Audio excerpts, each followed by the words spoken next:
సుమన్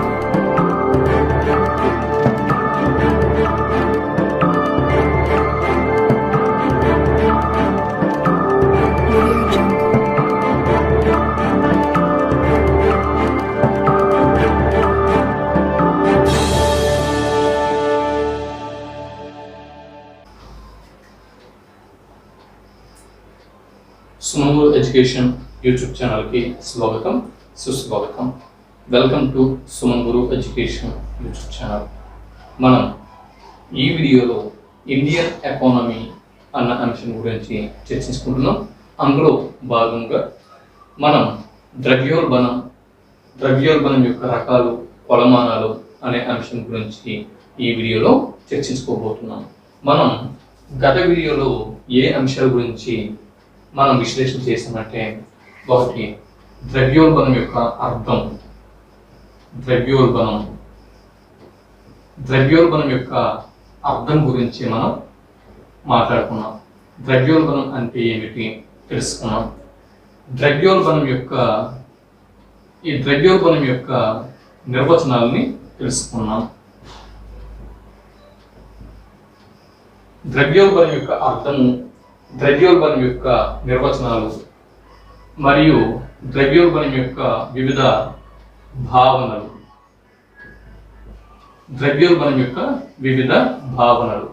ఈ మూడు అంశాల గురించి గత వీడియోలో మనం చర్చించుకోవడం అనేది జరిగింది. అయితే ఇప్పుడు ఈ వీడియోలో మనం ద్రవ్యోల్బణం యొక్క రకాలు మరియు ద్రవ్యోల్బణం యొక్క కొలమానాలు అన్న అంశం గురించి మనం తెలుసుకోబోతున్నాం. అయితే సాధారణంగా ద్రవ్యోల్బణం అంటే ఏమని మనం చెప్పుకోవడం జరిగింది. ఈ ద్రవ్యోల్బణం అంటే అర్థం ఏమని చెప్పుకున్నాం అంటే, ద్రవ్యోల్బణం అంటే ఏదైనా ఒక ఆర్థిక వ్యవస్థలో నిరంతర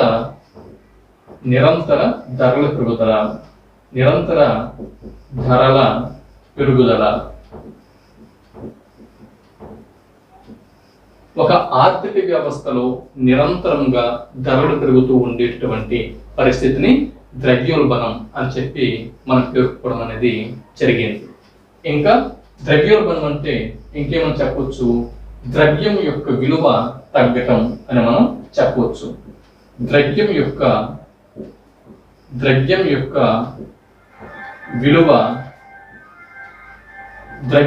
విలువ నిరంతరం తగ్గడం.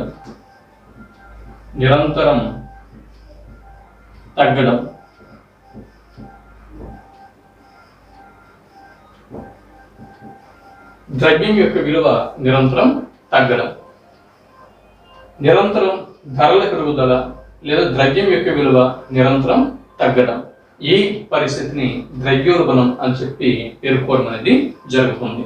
అంటే ద్రవ్యం యొక్క విలువ తగ్గడం అంటే ఏమర్థమైంది, ద్రవ్యం యొక్క విలువ తగ్గడం అంటే ఏంటి? ఉదాహరణకి గత సంవత్సరం 2019వ సంవత్సరం ఇదే జూలై నెలకి 2019 జూలై నెలలో మన చేతిలో ఒక 30,000 రూపాయలు ద్రవ్యం అనేది ఉంది. 30,000 రూపాయలు మన చేతిలో ఉంది. అయితే 2019 సంవత్సరం జూలై నెలలో ఇదే 30,000 రూపాయలకి 1 తులం బంగారం వచ్చింది. ఒక 10 గ్రాముల బంగారం అనేది వచ్చింది. మరి ఇదే 2020వ సంవత్సరం అనేది వచ్చింది. 2020వ సంవత్సరం జూలై నెల వచ్చేసరికి 2020 జూలై నెల వచ్చేసరికి ఈ 2020 జూలై నెలలో కూడా మన చేతిలో ఈ 30,000 రూపాయలే ఉన్నాయి. కానీ గత సంవత్సరం 2019వ సంవత్సరంలో జూలై నెలలో ఈ 30,000 రూపాయలకి 10 గ్రాముల బంగారం అనేది వచ్చింది. కానీ 2020వ సంవత్సరంలో జూలై నెలలో ఇదే 30,000 రూపాయలు మన చేతిలో ఉన్నప్పటికీ 10 గ్రాముల బంగారం స్థానంలో 5 గ్రాముల బంగారం మాత్రమే వస్తుంది. 5 గ్రాముల బంగారం మాత్రమే వస్తున్నది.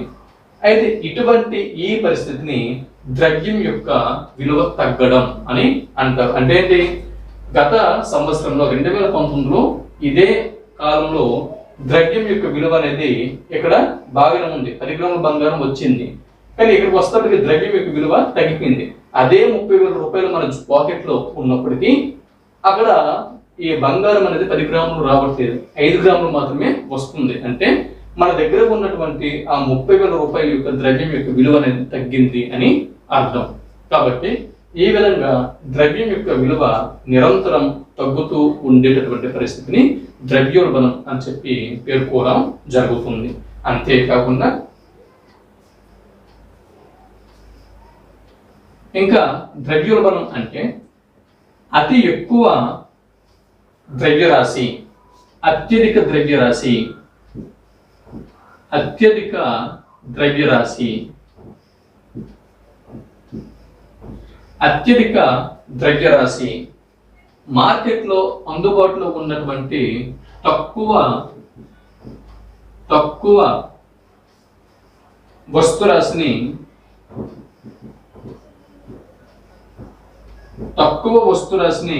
వెంటాడటం, తక్కువ వస్తురాశిని వెంటాడటం లేదా తరమటం. అది అత్యధిక ద్రవ్యరాశి, తక్కువ వస్తురాశిని వెంటాడేటటువంటి ప్రక్రియను కూడా ద్రవ్యోల్బణం అని చెప్పి పేర్కోవడం జరుగుతుంది. జేఎం కీన్స్ అనేటటువంటి ఆర్థికవేత్త, జేఎం కీన్స్, ఈ జేఎం కీన్స్ అనేటటువంటి ఆర్థికవేత్త ద్రవ్యోల్బణం కోసం ఆయన ఇచ్చినటువంటి నిర్వచనం ఏమిటి అంటే, జేఎం కీన్స్ అనే ఆర్థికవేత్త ద్రవ్యోల్బణం గురించి ఏమని పేర్కొన్నాడు అంటే, ఒక ఆర్థిక వ్యవస్థలో సంపూర్ణ ఉద్యోగిత సాధించిన తర్వాత, సంపూర్ణ ఉద్యోగిత, ఒక ఆర్థిక వ్యవస్థలో సంపూర్ణ ఉద్యోగిత సాధించిన తర్వాత ధరలు నిరంతరం పెరుగుతూ ఉంటే అటువంటి పరిస్థితిని ద్రవ్యోల్బణం అని చెప్పి పేర్కోవడం జరిగింది. దీనిని నిజ ద్రవ్యోల్బణం అని, వాస్తవ ద్రవ్యోల్బణం అని ఆయన పేర్కొన్నారు. నిజ ద్రవ్యోల్బణం, నిజ ద్రవ్యోల్బణం అని, వాస్తవ ద్రవ్యోల్బణం అని జేఎం కీన్స్ పేర్కొన్నాడు. అంటే ఎటువంటి పరిస్థితి, ఒక ఆర్థిక వ్యవస్థలో సంపూర్ణ ఉద్యోగిత సాధించిన తర్వాత నిరంతరం ధరలు పెరుగుతూ ఉంటే అటువంటి పరిస్థితిని సంపూర్ణ అంటే అటువంటి పరిస్థితిని ద్రవ్యోల్బణం అని చెప్పి జేఎం కీన్స్ పేర్కోవడం జరిగింది. మరోసారి, ఒక ఆర్థిక వ్యవస్థలో సంపూర్ణ ఉద్యోగిత సాధించిన తరువాత ధరలు నిరంతరం పెరుగుతూ ఉంటే అటువంటి పరిస్థితిని నిజమైనటువంటి ద్రవ్యోల్బణం అని, వాస్తవమైనటువంటి ద్రవ్యోల్బణం అని జేఎం కీన్స్ పేర్కోవడం అనేది జరిగింది. ఇంకా దీంతో పాటు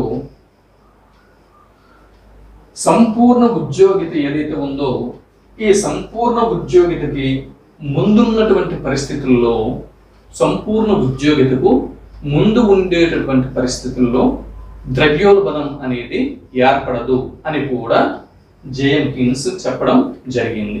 ఇక్కడ మనకి ప్రశ్న అనేది రావచ్చు ఏంటంటే, చూడండి ఇక్కడ మనకి గ్రూప్ 1 ప్రిలిమ్స్ లో కానీ లేదా గ్రూప్ 2 లో కానీ ప్రశ్న ఎలా వస్తుందంటే, ఇక్కడ ద్రవ్యోల్బణం అనగా క్రింది వాటిలో ద్రవ్యోల్బణం అనగా నిరంతరం ధరల పెరుగుదలని ద్రవ్యోల్బణం అంటారు. ద్రవ్యం యొక్క విలువ నిరంతరం తగ్గటం, ఇక్కడ నిరంతరం ధరల యొక్క పెరుగుదల, ధరలు పెరుగుతూ ఉంటాయి, ద్రవ్యం యొక్క విలువ అనేది తగ్గుతూ ఉంటుంది. అది నిరంతరంగా ధరల పెరుగుదలని ద్రవ్యోల్బణం అంటారు. నిరంతరంగా ద్రవ్యం యొక్క విలువ తగ్గడాన్ని ద్రవ్యోల్బణం అని అంటారు. అలాగే అత్యధిక ద్రవ్యరాశి తక్కువ వస్తురాశిని వెంటాడటం, దీన్ని కూడా ద్రవ్యోల్బణం అంటారు. ఈ మూడు కూడా ఆప్షన్స్ లో ఇచ్చి క్రింద పైవన్నీ సరైనవే అని 4th ఆప్షన్ కనుక ఉంటే మన 4th ఆప్షన్ ని జవాబుగా మనం గుర్తించాల్సి ఉంటుంది. నిరంతర ధరల పెరుగుదలని ద్రవ్యోల్బణం అంటారు, ద్రవ్యం యొక్క విలువ నిరంతరం తగ్గటాన్ని ద్రవ్యోల్బణం అంటారు, అత్యధిక ద్రవ్యరాశి తక్కువ వస్తు రాశిని వెంటాడడాన్ని కూడా ద్రవ్యోల్బణం అని చెప్పి పేర్కొంటారు. అయితే ఇక్కడ మరొక ప్రశ్న, ఇక్కడ ప్రశ్న ఏంటంటే ఒక ఆర్థిక వ్యవస్థలో సంపూర్ణ ఉద్యోగిత ఉన్నప్పుడు, ఒక ఆర్థిక వ్యవస్థలో సంపూర్ణ ఉద్యోగిత ఉన్నప్పుడు ధరలు నిరంతరం పెరుగుతూ ఉండే పరిస్థితిని ద్రవ్యోల్బణం అంటారు అని పేర్కొన్నటువంటి ఆర్థికవేత్త ఎవరు అని బిట్టు వస్తే జేఎం కీన్స్ అని మనం గుర్తించాల్సి ఉంటుంది. అంటే ఒక ప్రశ్నలో సంపూర్ణ ఉద్యోగిత ధరల పెరుగుదల అనేటటువంటి ఈ పదాలు అనేవి మనకి కనిపిస్తే అది జేఎం కీన్స్ యొక్క నిర్వచనం అని మనం గుర్తించాల్సి ఉంటుంది. ఇటువంటి ద్రవ్యోల్బణాన్ని నిజ ద్రవ్యోల్బణం అని, వాస్తవ ద్రవ్యోల్బణం అని అన్నాడు. అంతేకాకుండా ఇక్కడ సంపూర్ణ ఉద్యోగిత కంటే ముందు ఆర్థిక వ్యవస్థలో ద్రవ్యోల్బణ పరిస్థితులు ఉండవు అని పేర్కొన్న ఆర్థికవేత్త ఎవరు అనే ప్రశ్న వస్తే జేఎం కీన్స్ అని మనం గుర్తించాల్సి ఉంటుంది. తర్వాత ఒక దేశం యొక్క ఆర్థిక వ్యవస్థని అతలాకుతలం చేయటంలో మొట్టమొదటి ప్రధాన స్థానంలో ఉండేది ద్రవ్యోల్బణం. ఈ ద్రవ్యోల్బణం అనేటటువంటి ఈ పరిస్థితి అనేది ఒక దేశం యొక్క ఆర్థిక వ్యవస్థని చిన్న భిన్నం చేయడంలో మొదటి వరుసలో ఉంటుంది. ద్రవ్యోల్బణాన్ని లెక్కించడంలో కాలం యొక్క పాత్ర విలువైనది. కాలం ద్రవ్యోల్బణాన్ని లెక్కించడంలో కాలం అనేది ప్రధాన భూమిక వహిస్తుంది. క్రింది వాటిలో ద్రవ్యోల్బణాన్ని లెక్కించడంలో ప్రధాన భూమిక పోషించేది ఏది అని ప్రశ్న వచ్చి ఆప్షన్లో కాలం ఉంటే మనం కాలం, టైం, దీనిని మనం గుర్తించాల్సి ఉంటుంది. అయితే ఈ ద్రవ్యోల్బణం పరిస్థితుల వల్ల ఎక్కువగా ఇబ్బందులకు గురయ్యేది ఎవరు? ఈ ద్రవ్యోల్బణం ఒక ఆర్థిక వ్యవస్థలో ద్రవ్యోల్బణ పరిస్థితులు సంభవించినప్పుడు ఎక్కువగా ఇబ్బందులకి గురయ్యేటటువంటి వర్గం ఏది అంటే స్థిర ఆదాయం కలిగినటువంటి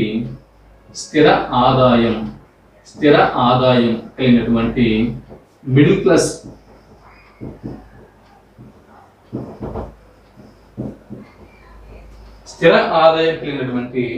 మిడిల్ క్లాస్ వాళ్ళు, మధ్యతరగతి కుటుంబం వాళ్ళు ఎక్కువగా ఈ ద్రవ్యోల్బణం వల్ల ఇబ్బందులకి లోనవుతూ ఉంటారు.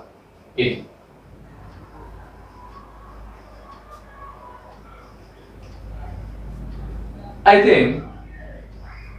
ఇప్పుడు ద్రవ్యోల్బణం యొక్క రకాలని పరిశీలన చేద్దాం. ద్రవ్యోల్బణం యొక్క రకాల గురించి ఇప్పుడు మనం మాట్లాడదాం.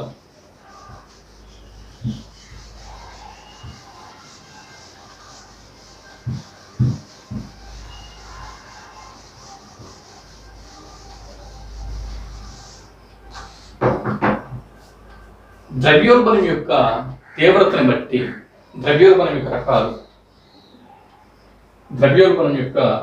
రకాలు వీటి గురించి ఇప్పుడు మనం మాట్లాడుతున్నాం. ద్రవ్యోల్బణం యొక్క రకాలని పరిశీలన చేస్తే ద్రవ్యోల్బణం యొక్క తీవ్రతను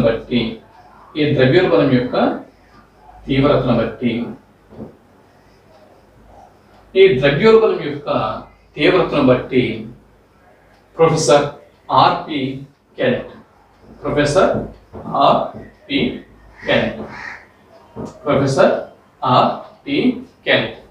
అనే ఆయన ద్రవ్యోల్బణాన్ని 4 రకాలుగా వర్గీకరించాడు. ఈయన వర్గీకరించడం జరిగింది. ద్రవ్యోల్బణం యొక్క తీవ్రతను బట్టి ప్రొఫెసర్ ఆర్పి కెనెట్ ద్రవ్యోల్బణాన్ని 4 రకాలుగా వర్గీకరించాడు. ఆయన పేర్కొన్నటువంటి ఆ 4 రకాలైనటువంటి ద్రవ్యోల్బణ పరిస్థితులు ఏవి అన్నది మనం పరిశీలన చేస్తే, ఒకటి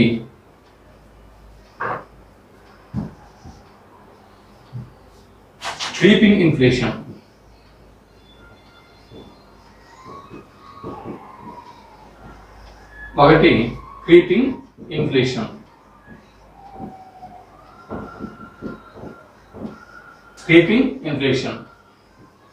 రెండవది వాకింగ్ ఇన్ఫ్లేషన్.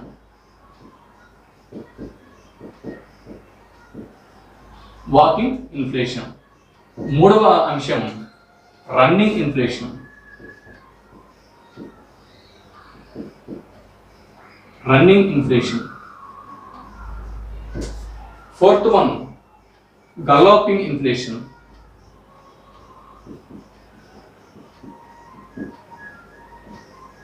Galloping inflation. ఈ 4 రకాలైనటువంటి ద్రవ్యోల్బణ పరిస్థితుల్ని ఆర్.ఈ. కెంట్ అనే ప్రొఫెసర్ వివరించడం జరిగింది. దేని ఆధారంగా? ద్రవ్యోల్బణం యొక్క తీవ్రతని దృష్టిలో పెట్టుకొని. ఈ క్రీపింగ్ ఇన్ఫ్లేషన్ ని తెలుగులో ఏమంటారంటే ప్రాకే ద్రవ్యోల్బణం అని అంటారు. ప్రాకే ద్రవ్యోల్బణం. ప్రాకే ద్రవ్యోల్బణం అని అంటారు. ఈ వాకింగ్ ఇన్ఫ్లేషన్ ని దీని తెలుగులో ఏమంటారు? నడుస్తున్న ద్రవ్యోల్బణం అంటారు. నడుస్తున్న ద్రవ్యోల్బణం.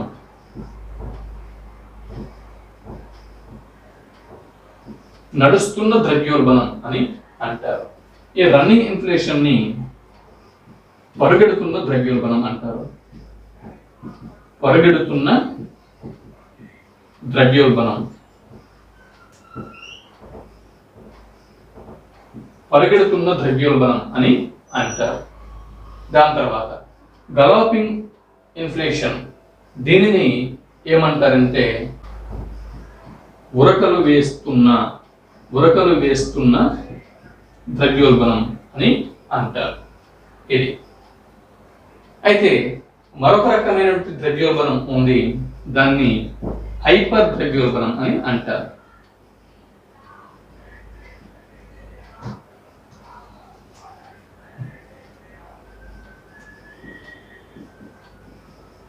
Hyper inflation.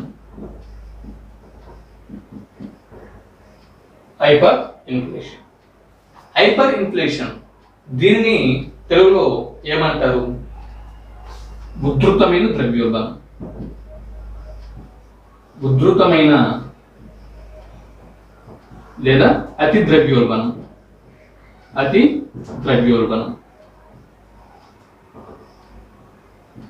ఉద్ధృతమైన ద్రవ్యోల్బణం లేదా అతి ద్రవ్యోల్బణం అని పేర్కొనడం అనేది జరుగుతుంది. అయితే వీటిని గుర్తించడం ఎలాగా? Creeping inflation, walking inflation, running inflation, galloping inflation, hyperinflation. వీటిని గుర్తించడం ఎలా అంటే దీన్ని గుర్తించేందుకు ఏం లేదు, చాలా సింపుల్ అండి. ఒక ఏడాదిలో 1 ఇయర్, ఒక ఏడాదిలో నిరంతర ధరల పెరుగుదల, నిరంతర ధరల పెరుగుదల. ఈ రెండు గుర్తుపెట్టుకోండి. ఇవి గుర్తుపెట్టుకోండి. ఒక ఏడాది కాలానికి తీసుకుంటున్నాం. నిరంతర ధరల పెరుగుదల సిచ్యువేషన్ ని తీసుకుంటున్నాం. ఒక ఏడాది కాలం నిరంతర ధరల పెరుగుదల. ఇప్పుడు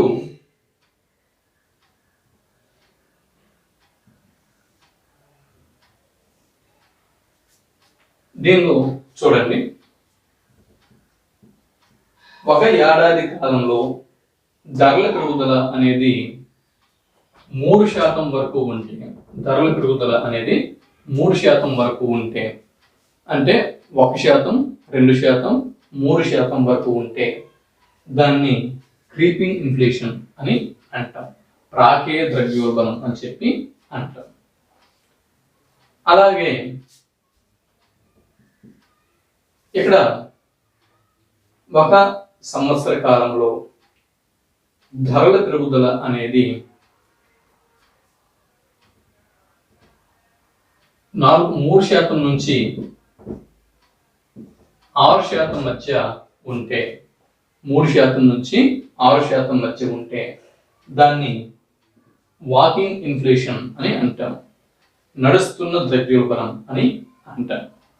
నడుస్తున్న ద్రవ్యోల్బణం అని అంటాం. అయితే చూడండి, తెలుగు అకాడమీలో దీన్ని 4% వరకు అని చెప్పారు, మరికొన్ని దగ్గరలో 5% అని చెప్పి అంటున్నారు.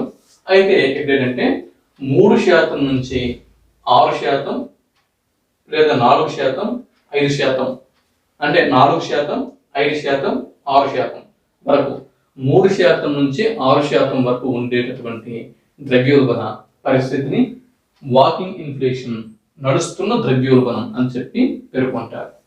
దాని తర్వాత ఈ ద్రవ్యోల్బణం అంటే ధరల పెరుగుదల అనేది ఒక ఏడాది కాలంలో ధరల పెరుగుదల అనేది 6% నుంచి 10% వరకు ఉంటే, 6% నుంచి 10% వరకు ఉంటే దాన్ని రన్నింగ్ ఇన్ఫ్లేషన్ అని అంటాము.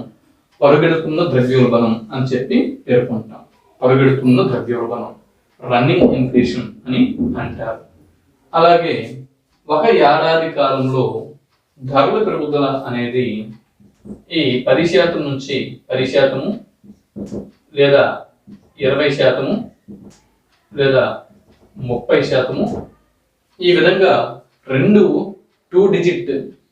డిజిట్స్ నమోదవుతూ ఉంటే ఈ నిరంతర ధరల పెరుగుదల అనేది 10%, 20%, 30%, 40%, ఈ విధంగా 2 అంకెల పెరుగుదల అనేది నమోదవుతూ ఉంటే అటువంటి ద్రవ్యోల్బణాన్ని గలోపింగ్, ఉరకలు వేస్తున్న ద్రవ్యోల్బణం అని చెప్పి పేర్కొంటారు.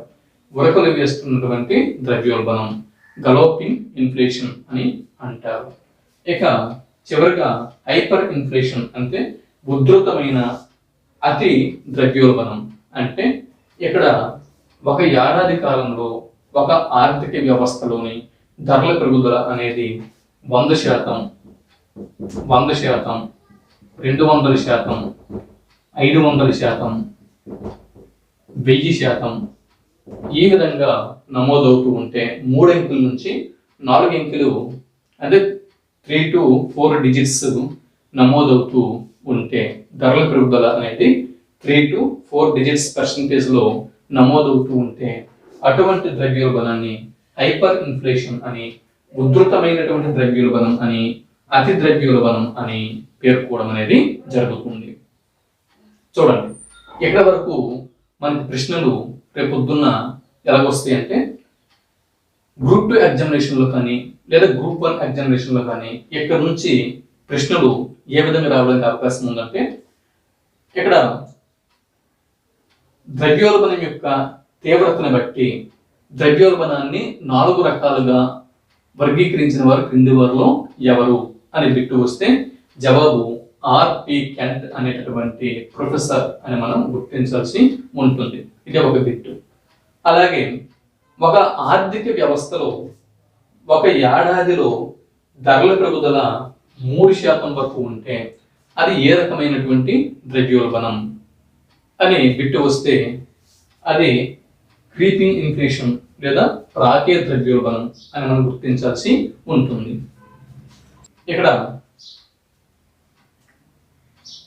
బిట్టు ఒక ఏడాది కాలంలో ఒక ఆర్థిక వ్యవస్థలో ధరల పెరుగుదల అనేది 3% నుంచి 4% వరకు, లేదా 5% వరకు, లేదా 6% వరకు ఉంటే ఒక ఏడాది కాలంలో ఒక ఆర్థిక వ్యవస్థలో ధరల పెరుగుదల అనేది 3% నుంచి 4% వరకు కానీ, లేదా 5% వరకు కానీ, లేదా 6% వరకు, అత్యధికంగా 6% వరకు కానీ ఉన్నట్లయితే అటువంటి ద్రవ్యోల్బణాన్ని ఏమని అంటారు అని బిట్టు వస్తే వాకింగ్ ఇన్ఫ్లేషన్, నడుస్తున్న ద్రవ్యోల్బణం అని మనం గుర్తించాల్సి ఉంటుంది. అలాగే ఒక ఏడాది కాలంలో ఒక ఆర్థిక వ్యవస్థలో ధరల పెరుగుదల అనేది 6% నుంచి 10% వరకు నమోదవుతూ ఉంటే అటువంటి ద్రవ్యోల్బణాన్ని ఏమంటారు అంటే రన్నింగ్ ఇన్ఫ్లేషన్ అంటారు. పరిగెడుతున్న ద్రవ్యోల్బణం అని చెప్పి పేర్కొంటారు. అలాగే ఇక్కడ ఒక ఏడాది కాలంలో ఒక ఆర్థిక వ్యవస్థలో ఈ ధరల పెరుగుదల అనేది 10%, 20%, 30% ఈ విధంగా 2 digits percentage లో నమోదవుతూ ఉంటే అటువంటి ద్రవ్యోల్బణాన్ని ఏమంటారు అంటే గలోపింగ్ ఇన్ఫ్లేషన్ అంటారు అని మనం గుర్తించాల్సి ఉంటుంది. దాని తర్వాత ఇక్కడ బిట్ అనేది ఒక ఆర్థిక వ్యవస్థలో ఒక ఏడాది కాలంలో ధరల పెరుగుదల అనేది 100%, 200%, 500%, 1000% ఈ విధంగా 3 నుంచి 4 డిజిట్ల శాతాలలో నమోదవుతూ ఉంటే అటువంటి ద్రవ్యోల్బణాన్ని ఏమంటారు అని బిట్టు వస్తే హైపర్ ఇన్ఫ్లేషన్ అంటారు అని మనం గుర్తించాల్సి ఉంటుంది. లేదా మొత్తం ఇదంతా కూడా ఒకే ప్రశ్న రూపంలో జతపరచడం రూపంలో ఇవ్వచ్చు, మ్యాచ్ ద ఫాలోయింగ్ రూపంలో ఇవ్వచ్చు. ఒకవైపు 3%, 3 to 6%, 6 to 10%, 10 to 10, 20, 30%, 100%, 200%, 500% ఇలాగ ఇచ్చి ఇంకొక వైపు ఏంటంటే ఇక్కడ ఈ creeping inflation, walking inflation, running inflation, galloping inflation, hyperinflation ఈ విధంగా ఇవ్వచ్చు. ఇలా ఇచ్చి మ్యాచ్ ద ఫాలోయింగ్స్ అని బిట్ అనేది రావచ్చు. కాబట్టి ఈ విధంగా అడిగే ఛాన్స్ అనేది ఉంది. ఇది తర్వాత ఎక్కడి నుంచి మరికొన్ని అంశాలు మనం తెలుసుకుందాం. క్రింది వాటిలో ఏ ద్రవ్యోల్బణం ఒక ఆర్థిక వ్యవస్థకు లాభదాయకమైనది అని బిట్టు రావచ్చు. ఇలాగిచ్చి creeping inflation, walking inflation, running inflation, galloping inflation అనేవి క్రింది వాటిలో ఆప్షన్స్ గా ఉంటాయి. అలాంటప్పుడు ఒక ఆర్థిక వ్యవస్థకు లాభదాయకమైనటువంటి ద్రవ్యోల్బణం ఏది అంటే క్రీపింగ్ ఇన్ఫ్లేషన్, ప్రాకే ద్రవ్యోల్బణం అనేది లాభదాయకం. అంటే ఒక దేశ ఆర్థిక వ్యవస్థలో జాతీయ ఆదాయం అనేది పెరుగుతూ ఉన్నప్పుడు, అంటే ప్రతి సంవత్సరం కూడా జాతీయ ఆదాయం అనేది పెరుగుతూ ఉన్నప్పుడు దీనివల్ల ఈ క్రీపింగ్ ఇన్ఫ్లేషన్ వల్ల, ప్రాకే ద్రవ్యోల్బణం వల్ల ఎటువంటి సమస్య ఉండదు. ఇది ఆ ఆర్థిక వ్యవస్థకు మరి కాస్త మేలుని చేకూర్చేదే అవుతుంది. తర్వాత క్రింది వాటిలో బిట్ అనేది ఇక్కడ చూడండి, ఈ వాకింగ్ ఇన్ఫ్లేషన్, నడుస్తున్న ద్రవ్యోల్బణం, దీని మీద బిట్ ఎలా రావచ్చు అంటే క్రింది వాటిలో ఏ ద్రవ్యోల్బణం అనేది ప్రభుత్వానికి హెచ్చరిక వంటిది అని బిట్టు వస్తే జవాబు నడుస్తున్న ద్రవ్యోల్బణం అని మనం గుర్తించాల్సి ఉంటుంది. వాకింగ్ ఇన్ఫ్లేషన్ ని మనం గుర్తించాల్సి ఉంటుంది. ఈ నడుస్తున్న ద్రవ్యోల్బణం దగ్గర గనక ప్రభుత్వాలు అనేవి జాగ్రత్తలు తీసుకోకపోతే, ఎక్కడ గనక అప్రమత్తం అవ్వకపోతే ద్రవ్యోల్బణం అనేది ప్రమాద స్థాయికి చేరిపోతుంది. ఇక్కడ చూడండి, ఎక్కడి నుంచి రన్నింగ్ ఇన్ఫ్లేషన్ మీద బిట్ ఎలా వస్తుందంటే రన్నింగ్ ఇన్ఫ్లేషన్ మీద బిట్టు ఏ విధంగా రావచ్చు అంటే క్రింది వాటిలో ఏ ద్రవ్యోల్బణం అనేది ఆర్థిక వ్యవస్థ ప్రమాదంలో ఉంది అని తెలియజేస్తుంది. ఆర్థిక వ్యవస్థ అనేది ప్రమాదంలోకి వెళ్ళిపోయింది అని తెలుపుతున్న ద్రవ్యోల్బణం క్రింది వాటిలో ఏది? ప్రాకే ద్రవ్యోల్బణం, నడుస్తున్న ద్రవ్యోల్బణం, పరిగెడుతున్న ద్రవ్యోల్బణం, ఉరకలు వేస్తున్న ద్రవ్యోల్బణం, ఉధృతమైన ద్రవ్యోల్బణం. ప్రశ్న మరోసారి చూడండి, క్రింది వాటిలో ఏ ద్రవ్యోల్బణం అనేది ఒక ఆర్థిక వ్యవస్థ ప్రమాద దశలో ఉన్నది అని తెలియజేస్తున్నది అని ప్రశ్న వస్తే రన్నింగ్ ఇన్ఫ్లేషన్ అని మనం గుర్తించాల్సి ఉంటుంది. ఎప్పుడైతే ఒక ఆర్థిక వ్యవస్థలో రన్నింగ్ ఇన్ఫ్లేషన్ అనేది ఉంటుందో, పరిగెడుతున్నటువంటి ద్రవ్యోల్బణం ఉంటుందో, అప్పుడు ఆ దేశపు ఆర్థిక వ్యవస్థ ప్రమాద స్థానంలో ఉన్నది అని మనం గుర్తించాల్సి ఉంటుంది. తర్వాత క్రింది వాటిలో ఏ ద్రవ్యోల్బణాన్ని అదుపు తప్పిన ద్రవ్యోల్బణంగా మనం గుర్తించవచ్చు? క్రింది వాటిలో ఏ ద్రవ్యోల్బణాన్ని అదుపు తప్పిన, అంటే ఒక ఆర్థిక వ్యవస్థలో, ఒక దేశ ఆర్థిక వ్యవస్థలో అదుపు తప్పిన ద్రవ్యోల్బణంగా దేనిని మనం గుర్తించవచ్చు అంటే ఇక్కడ గలాపింగ్ ఇన్ఫ్లేషన్ ని, అదుపు తప్పిన ద్రవ్యోల్బణంగా మనం గుర్తించవచ్చు. అలాగే హైపర్ ఇన్ఫ్లేషన్ ని కూడా మనం అదుపు తప్పిన ద్రవ్యోల్బణంగా మనం గుర్తించవచ్చు. తర్వాత రెండవ ప్రపంచ యుద్ధం సమయంలో జర్మనీ దేశం ఎదుర్కొన్నటువంటి ద్రవ్యోల్బణం ఏ రకానికి చెందినది అని బిట్టు వస్తే హైపర్ ఇన్ఫ్లేషన్ అని మనం గుర్తించాల్సి ఉంటుంది. ఉధృతమైన ద్రవ్యోల్బణం లేదా అతి ద్రవ్యోల్బణం, దీనిని మనం గుర్తించాల్సి ఉంటుంది. క్రింది వాటిలో జింబాబ్వే దేశం ఏ రకమైనటువంటి ద్రవ్యోల్బణాన్ని ఎదుర్కొంటున్నది అని ప్రశ్న అడిగితే హైపర్ ఇన్ఫ్లేషన్ అని మనం గుర్తించాల్సి ఉంటుంది. ఉధృతమైనటువంటి ద్రవ్యోల్బణాన్ని జింబాబ్వే ఎదుర్కొంటున్నది. తర్వాత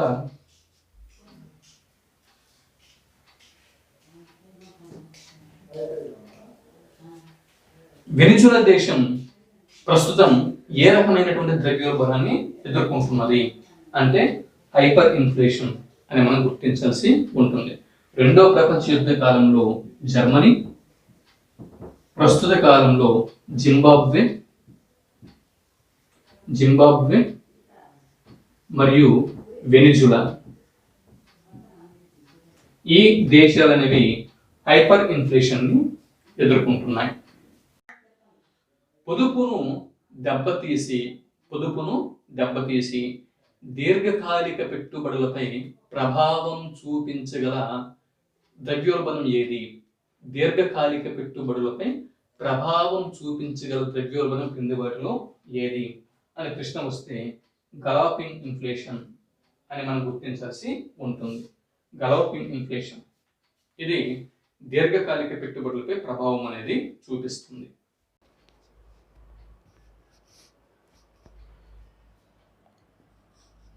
ఇప్పటి వరకు మనం ద్రవ్యోల్బణం తీవ్రత ఆధారంగా ఈ ద్రవ్యోల్బణం అనేది 4 రకాలు అన్న విషయాన్ని మనం చెప్పుకున్నాం. ఈ విషయాన్ని పేర్కొన్నవారు ఆర్పి కెంట్ అనేటటువంటి ప్రొఫెసర్ అన్న విషయాన్ని చెప్పుకున్నాం. ఇప్పుడు ద్రవ్యోల్బణం ఏర్పడడానికి గల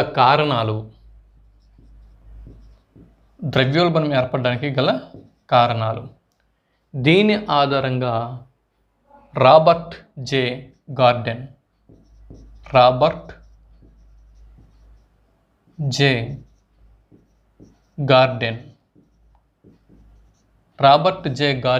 అనేటటువంటి ఆర్థికవేత్త ద్రవ్యోల్బణాన్ని 3 రకాలుగా ఆయన వర్గీకరించాడు.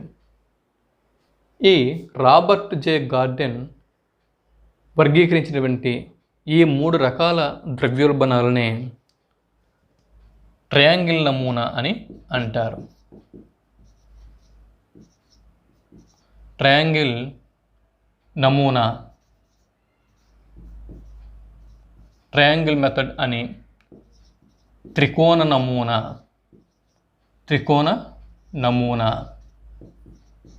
నమూనా అని పేర్కోవడం అనేది జరుగుతుంది. మరి రాబర్ట్ జే గార్డెన్ ద్రవ్యోల్బణం ఏర్పడు కారణాలు ఆధారంగా ఆయన పేర్కొన్నటువంటి 3 రకాల ద్రవ్యోల్బణాలు ఏవి అంటే, 1 demand pull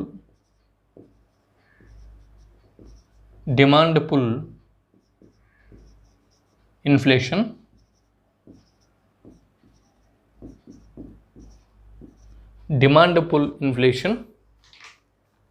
second one cost push inflation,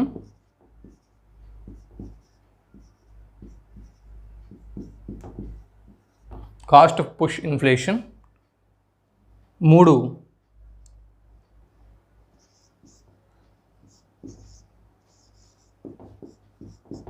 built in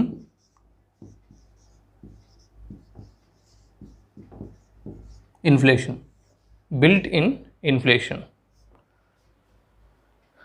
1 demand pull inflation, 2 cost push inflation, 3 built in inflation. ఇలా 3 రకాల నమూనాలు అంటే 3 రకాల ద్రవ్యోల్బణ పరిస్థితుల గురించి రాబర్ట్ జే గార్డెన్ ఈయన మనకి వివరించడం జరిగింది. డిమాండ్ పుల్ ఇన్ఫ్లేషన్, దీన్నే తెలుగులో డిమాండ్ ప్రేరిత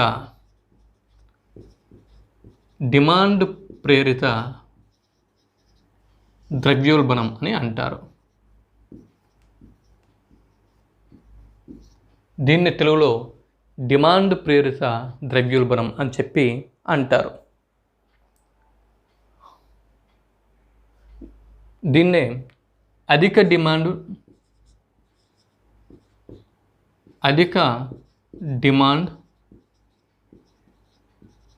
ద్రవ్యోల్బణం అని కూడా అంటారు. అయితే ఈ డిమాండ్ పుల్ ఇన్ఫ్లేషన్ అనేది ఏ విధంగా ఏర్పడుతుంది? ఉదాహరణకి మనం ఒక బుక్ స్టోర్కి వెళ్ళాం. ఒక బుక్ స్టోర్కి వెళ్ళిన తర్వాత ఒక 200 మంది విద్యార్థులు 200 మెంబర్స్ స్టూడెంట్స్ ఒక బుక్ స్టోర్కి వెళ్ళారు. 200 పుస్తకాలు కొన్నారు మొదటి రోజు. మళ్ళీ రెండో రోజు కూడా మరొక 200 మంది పిల్లలు వెళ్ళారు, 200 పుస్తకాలని కొన్నారు. మళ్ళీ మూడో రోజు 500 మంది పిల్లలు వెళ్ళారు. అక్కడ ఎన్ని పుస్తకాలు ఉన్నాయి? 200 పుస్తకాలే ఉన్నాయి. మొదటి రోజు 200 పుస్తకాలే ఉన్నాయి. ఆ 200 పుస్తకాలు 200 మంది పిల్లలు వెళ్తే అమ్మడం జరిగింది. రెండో రోజు మళ్ళీ ఆ 200 పుస్తకాలు కోసం మరో 200 మంది పిల్లలు వెళ్ళారు, అమ్మడం జరిగింది. ఇక్కడ షాప్లో 200 పుస్తకాలు మాత్రం ఉన్నాయి, కానీ వెళ్ళిన వారు 500 మంది వెళ్ళారు. అంటే ఇక్కడ 500 మంది విద్యార్థులు ఎక్కువ మంది ఉన్నారు. అంటే డిమాండ్ ఇక్కడ ఎక్కువగా ఉంది, సప్లై అనేది తక్కువగా ఉంది. కేవలం 200 పుస్తకాలు మాత్రమే ఉన్నాయి, సప్లై అనేది చాలా తక్కువగా ఉంది. కాబట్టి ఇక్కడ డిమాండ్ తగ్గట్టు సప్లై ఇక్కడ ఉంది, ఇక్కడ కూడా డిమాండ్ తగ్గట్టు సప్లై ఇక్కడ ఉంది. ఇక్కడ డిమాండ్ తగ్గట్టు సప్లై లేదు, ఇక్కడ సప్లై అనేది తక్కువగా ఉంది, డిమాండ్ అనేది ఎక్కువగా ఉంది. అలాంటప్పుడు ఆటోమేటిక్గా ఇక్కడ ఈ వస్తువుల యొక్క ధర అనేది పెరుగుతుంది. ఎక్కువ మందికి కావాలి, ఎవరు ఎక్కువ ధర ఇస్తే వాళ్ళకే ఈ పుస్తకాలని ఇవ్వడం అనేది జరుగుతుంది. అమ్మకందారుడు కూడా ఏం చేస్తారంటే ఇక్కడ ఎవరైతే ఎక్కువ ధరని పే చేస్తారో వాళ్ళకు మాత్రమే తన దగ్గర ఉన్న 200 పుస్తకాలని ఇస్తాడు. ఎందుకు? డిమాండ్ ఎక్కువ ఉంది కాబట్టి. ఇటువంటి పరిస్థితిని డిమాండ్ పుల్ ఇన్ఫ్లేషన్ అని చెప్పి పేర్కొంటారు. ఇంకొక ఉదాహరణ మనం పేర్కొంటే, మరో ఉదాహరణని మనం పేర్కొంటే, ఉదాహరణకి ఒక హోటల్ అనేది ఉంది. ఈ హోటల్కి ప్రతిరోజు సాధారణంగా ఒక 100 మంది మాత్రమే వచ్చి టిఫిన్ చేసి వెళ్తూ ఉంటారు. ఒక చిన్న హోటల్ ఉందండి, ఆడ ప్రతిరోజు కూడా 100 మంది మాత్రమే వచ్చి టిఫిన్ చేసి వెళ్తూ ఉంటారు. కాబట్టి ఈ హోటల్ యజమాని ప్రతిరోజు 100 మందికి సరిపోయే విధంగా ఆయన టిఫిన్ అనేది సిద్ధం చేస్తూ ఉంటాడు. కానీ ఆయనకు తెలియదు. ఒకరోజు ఏమైందంటే, ఒకరోజు ఆయనకు తెలియకుండా అక్కడ ఒక పరీక్ష అనేది నిర్వహించడం జరిగింది. ఏదో ఒక పరీక్ష కోసం అక్కడికి వివిధ ప్రాంతాల నుంచి వేరు విద్యార్థులు అక్కడికి వచ్చారు. ఎంతమంది విద్యార్థులు వచ్చారు? ఒక 3000 మంది విద్యార్థులు వచ్చారు. 3000 మంది విద్యార్థులు అక్కడికి వచ్చారు. ఆయన టిఫిను ఎంతమంది చేస్తున్నాడు? ఒక 100 మందికి మాత్రమే చేస్తున్నాడు. ఇక్కడ ఎంతమంది ఉన్నారు? 3000 మంది ఉన్నారు. ఇక్కడ అంటే ఇంకా 2900 మందికి ఇక్కడ ఆకలి తీరదు. కాబట్టి 100 మందికి ఆయన సప్లై చేస్తే ఇంక 2900 మంది ఉన్నారు. అప్పుడు ఏమవుతుంది? ఈ 3000 మంది విద్యార్థులకి ఇక్కడ ఉన్నటువంటి 100 మందికి సరిపడా టిఫిన్ అనేది ఆయన పంచిపెట్టాలి. అప్పుడు ఆటోమేటిక్గా హోటల్ యజమాని ఏం చేస్తాడు? ఇక్కడ ఆ టిఫిన్ యొక్క రేట్ అనేది పెంచడం జరుగుతుంది.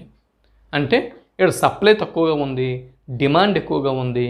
ఇక్కడ డిమాండ్ అనేది సమిష్టి డిమాండ్ అనేది ఎక్కువగా ఉండడం వల్ల అక్కడ ఉండేటటువంటి సమిష్టి సప్లై అనేది తక్కువగా ఉండడం వల్ల అక్కడ ఉన్నటువంటి వస్తువుకి రేటు అనేది పెరిగిపోతూ ఉంటుంది. ఈ విధమైనటువంటి పరిస్థితుల్ని డిమాండ్ పుల్ ఇన్ఫ్లేషన్ అని చెప్పి పేర్కొంటారు.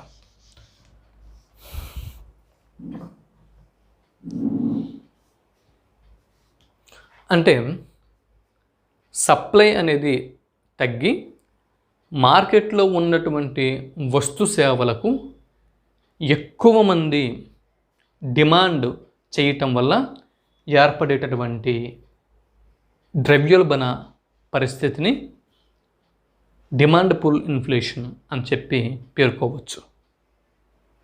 దీన్నే సమిష్టి సప్లై కంటే సమిష్టి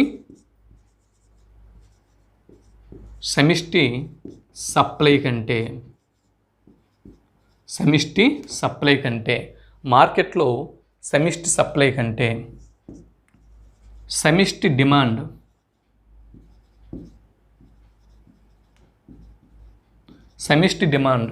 ఎక్కువ ఉండడం వల్ల సమిష్టి సప్లై కంటే సమిష్టి డిమాండ్ అనేది ఎక్కువగా ఉండటం వల్ల ధరలు క్రమంగా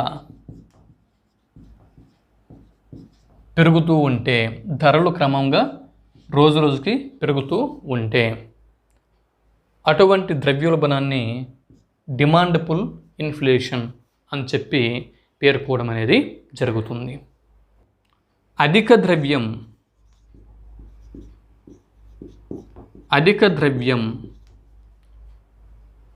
స్వల్పంగా ఉన్న వస్తు సేవలను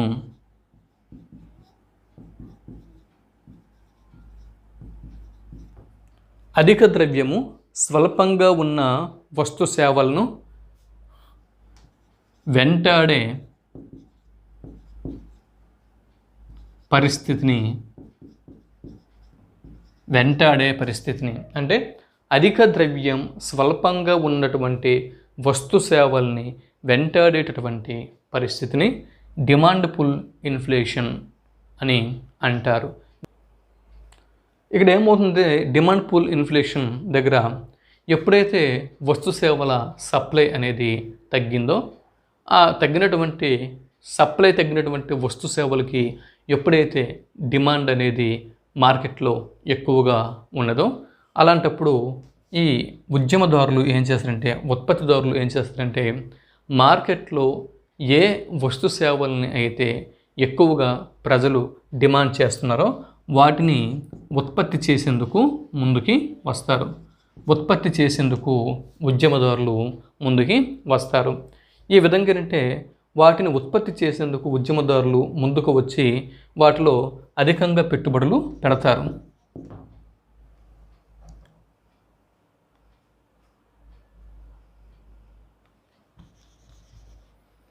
ఇక్కడ ఉత్పత్తి చేసేందుకు ముందుకు వస్తారు. లాభార్జన ప్రధాన ధ్యేయంగా వచ్చి అధిక లాభాల్ని ఆర్జిస్తారు. ఇక్కడ మనీ సప్లై అనేది పెరుగుతుంది. మనీ సప్లై అనేది ఎప్పుడైతే పెరుగుతుందో ఈ మనీకి వాల్యూ అనేది ఆటోమేటిక్గా తగ్గిపోతుంది. ఇక్కడ ఈ డిమాండ్ పుల్ ఇన్ఫ్లేషన్ ఉన్నటువంటి పరిస్థితుల్లో పొదుపు అనేది క్షీణిస్తుంది.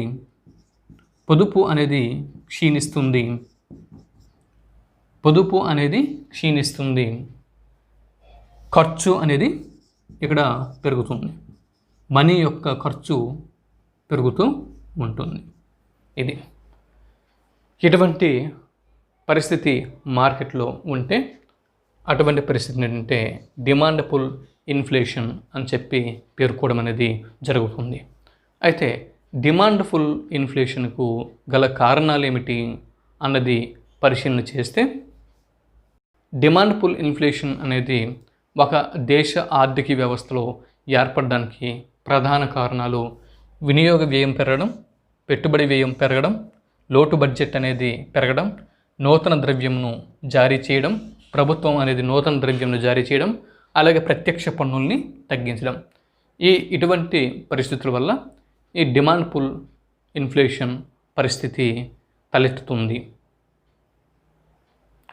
దాని తర్వాత ఇప్పుడు కాస్ట్ పుష్ ఇన్ఫ్లేషన్ గురించి చూద్దాం. ఇప్పుడు కాస్ట్ పుష్ ఇన్ఫ్లేషన్ గురించి మనం చూద్దాం. రాబర్ట్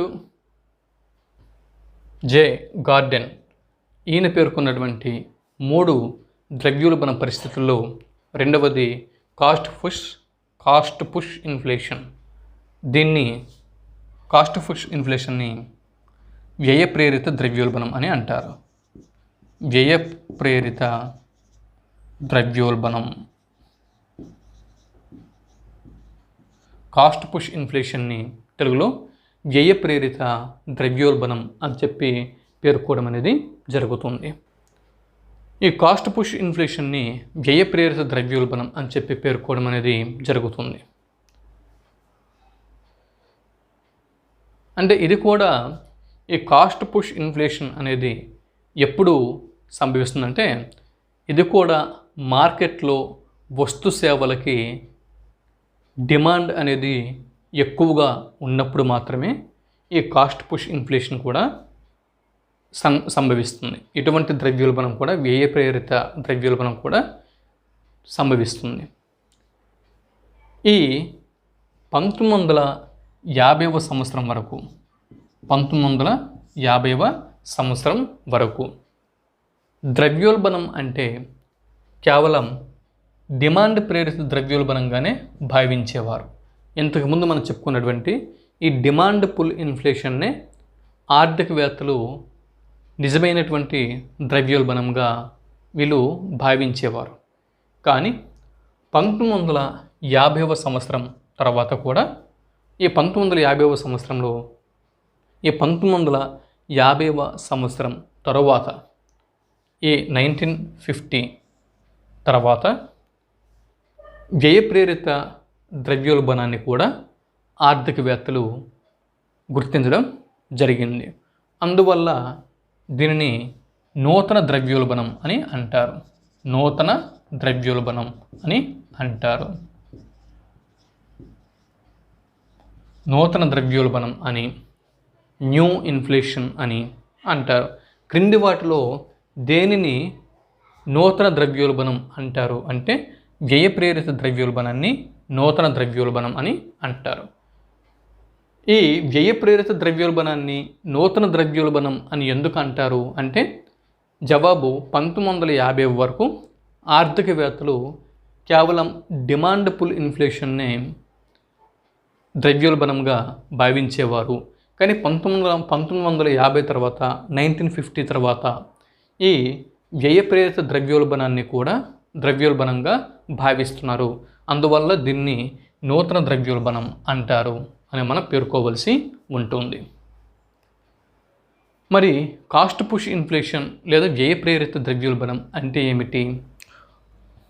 ఉత్పత్తి వ్యయం పెరగడం వల్ల ఉత్పత్తి వ్యయం పెరగటం వల్ల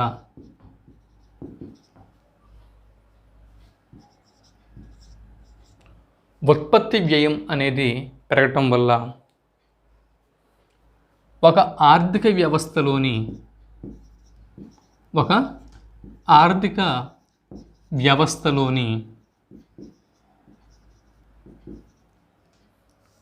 వస్తు సేవల ధరలు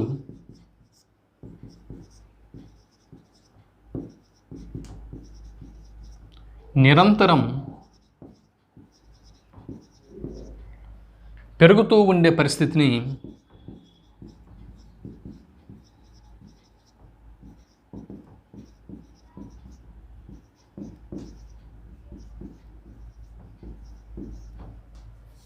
ఉత్పత్తి వ్యయం పెరగటం వల్ల ఒక ఆర్థిక వ్యవస్థలోని వస్తు సేవల ధరలు నిరంతరం పెరుగుతూ ఉండే పరిస్థితిని కాస్ట్ పుష్ ఇన్ఫ్లేషన్ అని చెప్పి అంటారు.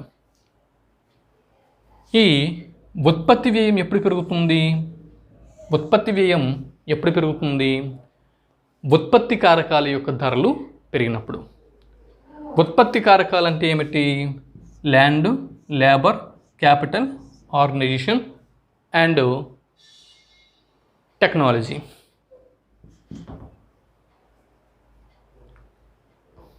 భూమి,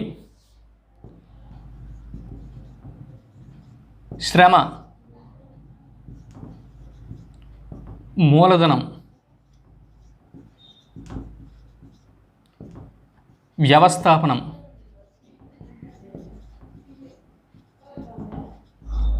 సాంకేతిక పరిజ్ఞానం. సాంకేతిక పరిజ్ఞానం.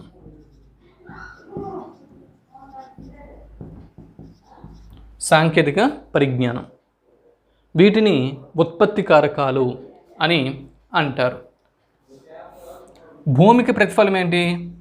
బాటకం. అలాగే శ్రమకి ప్రతిఫలం ఏంటి?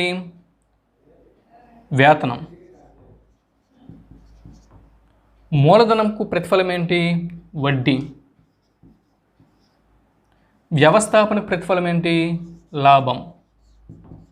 అంటే ఈ ప్రధానమైనటువంటి ఈ ఉత్పత్తి కారకాలు ఏవైతే ఉన్నాయో, భూమికి బాటకం, శ్రామికులు అధిక వేతనాన్ని కోరుకోవడం, మరి పెట్టిన మూలధనంకి ఎక్కువ వడ్డీని కోరుకోవడం, వ్యవస్థాపకులు ఎక్కువ లాభాలు ఆర్జించాలని ప్రయత్నించడం, ఇటువంటి పరిస్థితులు మార్కెట్లో ఒక ఆర్థిక వ్యవస్థలో నెలకొన్నప్పుడు ఆటోమేటిక్గా ఎప్పుడైతే ఉత్పత్తి కారకాల యొక్క ధరలు పెరుగుతాయో, ఈ ఉత్పత్తి కారకాల యొక్క అన్ని ధరలు కూడా, అంటే భూమికి బాటకం, శ్రమకు వేతనం, మూలధనకు వడ్డీ, వ్యవస్థాపనకు లాభం, వీటి మీద పెంచినటువంటి ధరలన్నీ కూడా దేని మీద వేస్తారు? అంతిమ వస్తువులపై వేస్తారు. అంతిమ వస్తువులపై, అంతిమంగా తయారైనటువంటి ఈ మ్యానుఫ్యాక్చర్డ్ గూడ్స్పై.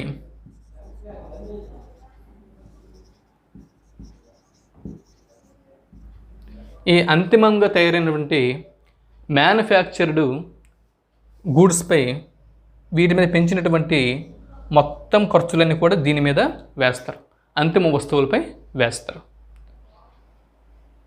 కాబట్టి ఈ విధంగా ఉత్పత్తి వ్యయం పెరగటం వల్ల ఒక ఆర్థిక వ్యవస్థలోని వస్తు సేవల యొక్క ధరలు నిరంతరం పెరుగుతూ ఉండే పరిస్థితిని కాస్ట్ పుష్ ఇన్ఫ్లేషన్, వ్యయ ప్రేరిత ద్రవ్యోల్బణం అని అంటారు. అయితే ఒక ఉత్పత్తి సంస్థలోని బాటకం రేటు పెరగటం వల్ల, శ్రామికుల యొక్క వేతనాలు పెరగటం వల్ల బాటకము పెరిగింది, రేటు, శ్రామికుల యొక్క వేతనాలు పెరిగినాయి, మూలధనంకి వడ్డీ పెరిగింది, వ్యవస్థాపకుల యొక్క లాభాలు పెరిగాయి.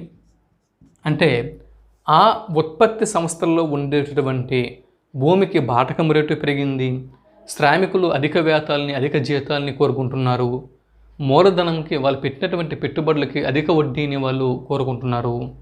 మరి ఆ వ్యవస్థలో ఉండేటటువంటి వారు అధిక లాభాలు ఆర్జించాలి అని చూస్తున్నారు.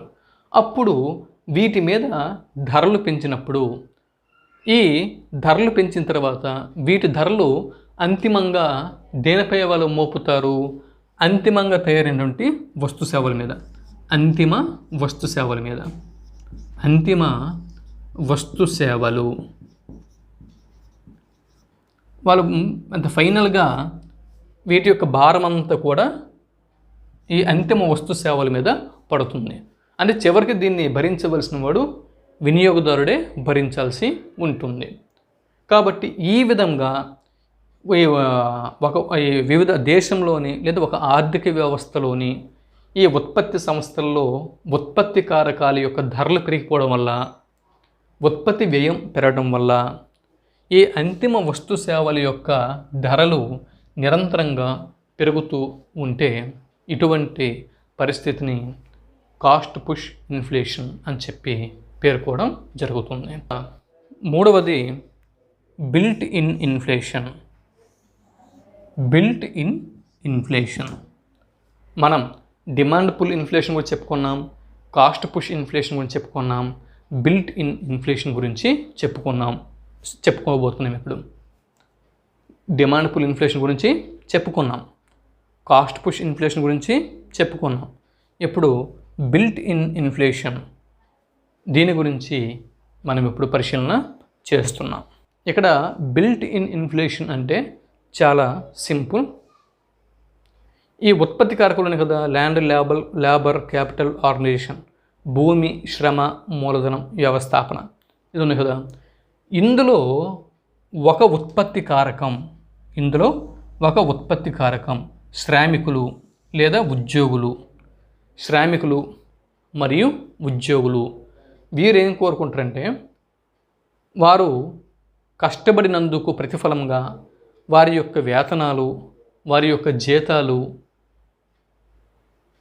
వాళ్ళు పెంచమని డిమాండ్ చేస్తూ ఉంటారు. ఇది ఏ ఆర్థిక వ్యవస్థలో అయినా కూడా కామన్. ఒక ఉద్యోగస్తుడు కాలంతో పాటు తన యొక్క జీతం కూడా పెరగాలి అని భావిస్తూ ఉంటాడు.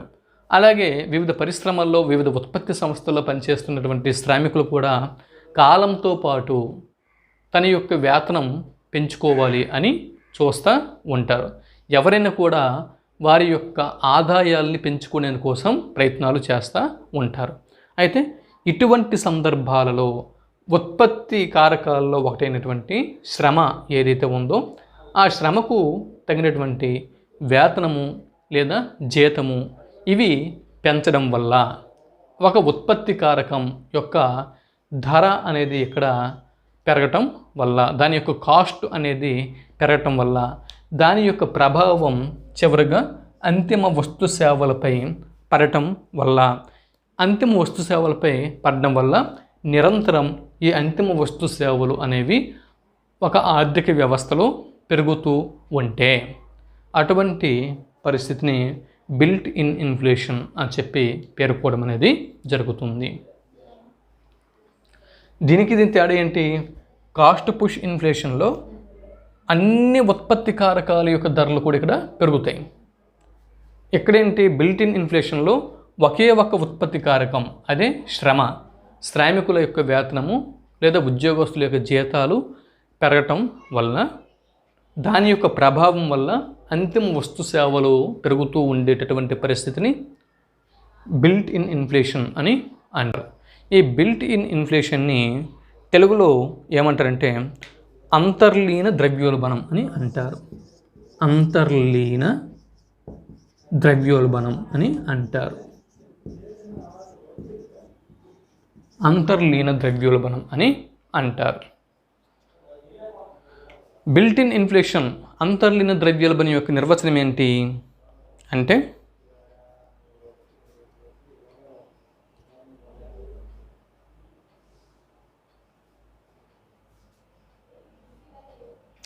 ఉత్పత్తి కారకాల్లో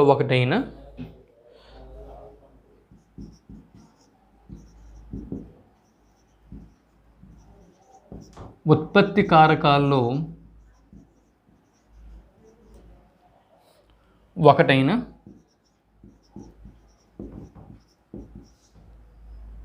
శ్రమ యొక్క కాస్టు పెరగటం వల్ల వస్తు సేవలు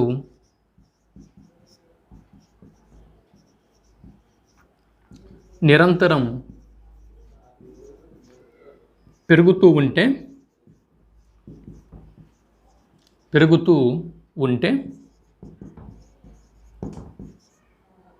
అటువంటి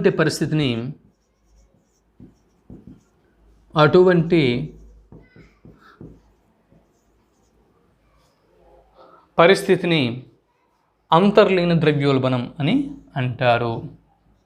అంతర్లీన ద్రవ్యోల్బణం అని అంటారు. ఇది దాని యొక్క నిర్వచనం. ఇప్పుడు ఆర్పి కెంట్ వర్గీకరించినటువంటి 4 రకాల ద్రవ్యోల్బణాల గురించి చెప్పుకున్నాం. అలాగే రాబర్ట్ జే గార్టెన్ ఈయన పేర్కొన్నటువంటి 3 రకాల ద్రవ్యోల్బణాల గురించి పేర్కోవడం జరిగింది. ఇంకా మనం ముందుకి వెళ్ళినట్లయితే ఇకపోతే మరికొన్ని రకాలైనటువంటి ద్రవ్యోల్బణ పరిస్థితులు ఉన్నాయి. వాటి గురించి పరిశీలన చేస్తే తర్వాత చెప్పుకోవాల్సింది మిక్స్డ్ ఇన్ఫ్లేషన్.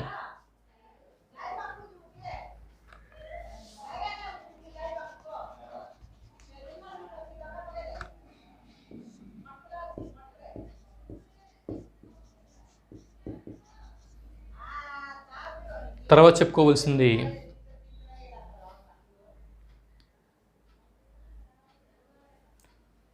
చెప్పుకోవాల్సినటువంటి అంశం మిక్స్డ్ ఇన్ఫ్లేషన్. దీన్నే తెలుగులో మిశ్రమ ద్రవ్యోల్బణం అని చెప్పి అంటాము. మిశ్రమ ద్రవ్యోల్బణం అంటే ఏమిటి?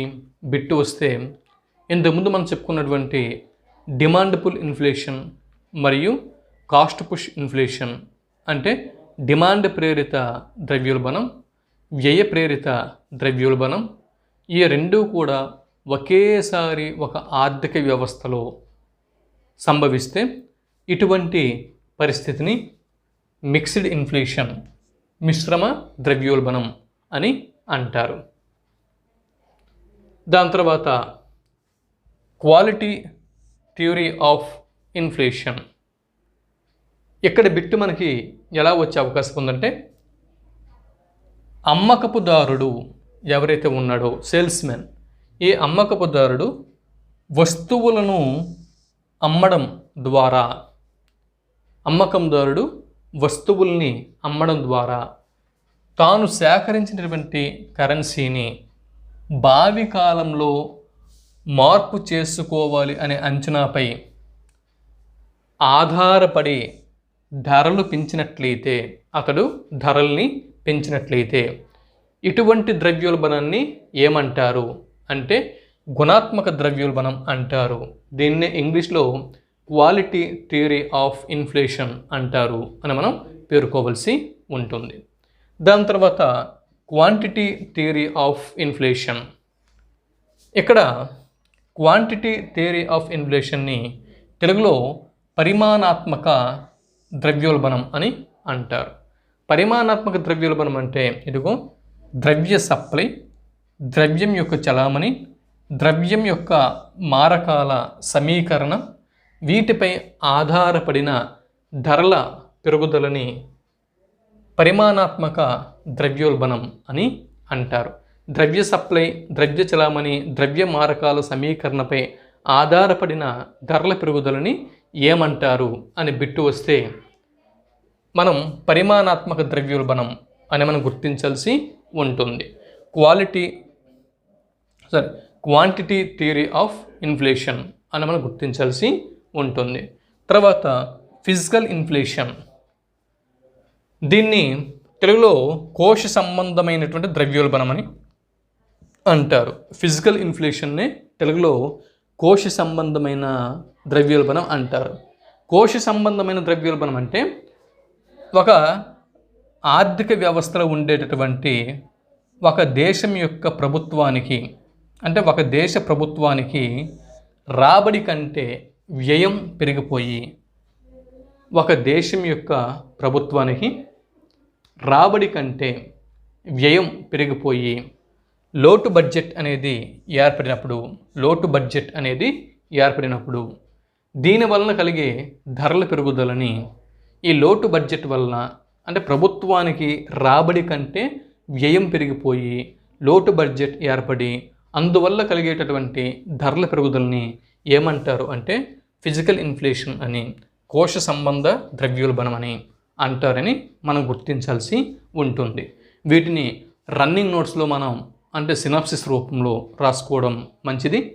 తర్వాత సెక్టోరియల్ ఇన్ఫ్లేషన్ అంటే ఇక్కడ చూడండి, దీన్ని రంగాల సంబంధిత ద్రవ్యోల్బణం అని తెలుగులో అంటారు. రంగాల సంబంధిత ద్రవ్యోల్బణం అని అంటారు. అంటే ఉత్పత్తి రంగంలోని ఒక తరహా పరిశ్రమలో తయారైన వస్తు సేవల ధరలు పెరగటం వల్ల ఏర్పడే ద్రవ్యోల్బణం. ఉత్పత్తి రంగంలో ఒక తరహా పరిశ్రమలో తయారైన వస్తు సేవల ధరలు పెరగడం వల్ల ఏర్పడే ద్రవ్యోల్బణం. ఉదాహరణకి క్రూడ్ ఆయిల్ యొక్క ధర పెరిగినట్లయితే దానికి అనుబంధంగా ఉన్నటువంటి ఇతరత్ర ధరలు పెరిగినట్లయితే ఇటువంటి ద్రవ్యోల్బణాన్ని సెక్టోరియల్ ఇన్ఫ్లేషన్ అంటారు, రంగాల సంబంధిత ద్రవ్యోల్బణం అంటారు. ఉదాహరణకి చెరుకు అంటే వ్యవసాయంలోన చెరుకు పంట యొక్క ధర పెరిగింది అనుకుందాం. చెరుకు పంట యొక్క ధర పెరిగినప్పుడు ఆ చెరుకు పంటని ఆనుకుని ఉన్నటువంటి షుగర్ ఫ్యాక్టరీలు, బెల్లం ఫ్యాక్టరీలు, లేదంటే ఇతరత్ర స్వీట్లు అంటే దానికి సంబంధించినటువంటి ఇతరత్ర వస్తువుల యొక్క ధరలు పెరిగినట్లయితే దీన్ని సెక్టోరియల్ ఇన్ఫ్లేషన్ అని అంటారు, రంగాల సంబంధిత ద్రవ్యోల్బణం అని అంటాము. ఉదాహరణకి కాటన్ అంటే పత్తి అనేది ధర పెరిగినప్పుడు దానికి సంబంధించినటువంటి వస్త్ర పరిశ్రమ ఉంది, దీని యొక్క ఎఫెక్ట్ దాని మీద పడి ఈ సెక్టర్లో ఉన్నటువంటి మొత్తం వస్తువుల ధరలన్నీ కూడా పెరిగినట్లయితే అటువంటి పరిస్థితిని సెక్టోరియల్ ఇన్ఫ్లేషన్ అని అంటారు. ఇక ప్రైసింగ్ పవర్ ఇన్ఫ్లేషన్ అంటే పారిశ్రామిక వ్యాపార సంస్థలు తమ లాభాలను పెంచుకోవడం కోసం వాటి ఉత్పత్తి అమ్మకపు ధరలు పెంచడాన్ని ధరశక్తి నిర్ణయాత్మక ద్రవ్యోల్బణం అని అంటారు. ఇక్కడ మనకి బిట్ రావచ్చు. పారిశ్రామిక వ్యాపార సంస్థలు తమ లాభాలను పెంచుకొనుటకు వాటి ఉత్పత్తి అమ్మకపు ధరలు పెంచడాన్ని ఏమంటారు అంటే ధరశక్తి నిర్ణాయక ద్రవ్యోల్బణం అంటారు అని మనం చెప్పవచ్చు. దీన్నే ఇంగ్లీష్లో ప్రైసింగ్ పవర్ ఇన్ఫ్లేషన్ అంటారని మనం చెప్పవచ్చు. అంటే ఇది ఇటువంటి పరిస్థితి ఎప్పుడు ఏర్పడుతుందంటే పరిమిత స్వామ్యము లేదా ఏకస్వామ్య మార్కెట్లలో ఇటువంటి పరిస్థితి ఏర్పడుతుంది. అంటే ధరను పెంచే అధికారం గల పరిమిత స్వామ్య సంస్థలు తమ లాభాలను పెంచుకోవడం కోసం వస్తు సేవల ధరలను పెంచుతాయి. అంటే వాళ్ళకి మార్కెట్లో పోటీ లేనప్పుడు అవి పరిమిత స్వామ్యంలో లేదా ఏకస్వామ్యంలో ఆ సంస్థలు ఉన్నప్పుడు ఇంకా మార్కెట్లో వాటి యొక్క హవా కొనసాగుతున్నప్పుడు అవి వాటి యొక్క లాభాలని పెంచుకోవాలి అనేటువంటి ఉద్దేశంతో కావాలని ధరల్ని పెంచుతూ ఉంటాయి. అది ఇటువంటి పరిస్థితిని ఏమంటారంటే ఇటువంటి పరిస్థితిని ధరశక్తి నిర్ణాయక ద్రవ్యోల్బణం అని అంటారు. ధరశక్తి నిర్ణాయక ద్రవ్యోల్బణం అంటే ధరని నిర్ణయించేటటువంటి శక్తి ఎవరికైతే ఉంటుందో వారు మాత్రమే ఆ వస్తు సేవల యొక్క ధరను ఇక్కడ నిర్ణయిస్తూ ఉంటారు. దీనివల్ల ద్రవ్యోల్బణం ఏర్పడితే దీని ధరశక్తి నిర్ణాయక ద్రవ్యోల్బణం అని అంటారు. అంటే ధరను పెంచే అధికారం గల పరిమిత స్వామ్య సంస్థలు అంతే కదా. అంటే ఎప్పుడైతే మార్కెట్లో కొద్దిగా అంటే పోటీ చాలా తక్కువగా ఉండేటటువంటి పరిశ్రమలు ఏవైతే ఉంటాయో వాటికి పోటీ తక్కువ ఉన్నప్పుడు, వేరే పోటీ లేనప్పుడు అవి నిర్ణయించినటువంటి ధరలే మనం చెల్లించాల్సి ఉంటుంది. దీన్నే పరిమిత స్వామ్యము అని అంటాము. అదనమాట ధరను పెంచే అధికారం గల పరిమిత స్వామ్య సంస్థలు తమ లాభాలను పెంచుకున్నటకు వస్తు సేవల ధరల్ని అవి పెంచుతాయి. వాళ్ళ యొక్క లాభాలు ముఖ్యం కాబట్టి వారి లాభాల కోసం ఎంత ధర అయినా కూడా పెంచుతారు. ఇటువంటి పరిస్థితిని ప్రైసింగ్ పవర్ ఇన్ఫ్లేషన్ అంటారు. దీన్నే ఇటువంటి పరిస్థితిని ఇంగ్లీష్లో ఒలిగోపోలిస్టీ ఇన్ఫ్లేషన్ అని అంటారు. అలాగే అడ్మినిస్ట్రేటెడ్ ఇన్ఫ్లేషన్ అని కూడా అంటారు. ఈ ప్రైసింగ్ పవర్ ఇన్ఫ్లేషన్నే ఒలిగోపోలిస్టీ ఇన్ఫ్లేషన్ అని, అడ్మినిస్ట్రేటెడ్ ఇన్ఫ్లేషన్ అని పేర్కోవడం అనేది జరుగుతుంది. మరికొన్ని అంశాలని ఇప్పుడు పరిశీలన చేద్దాం.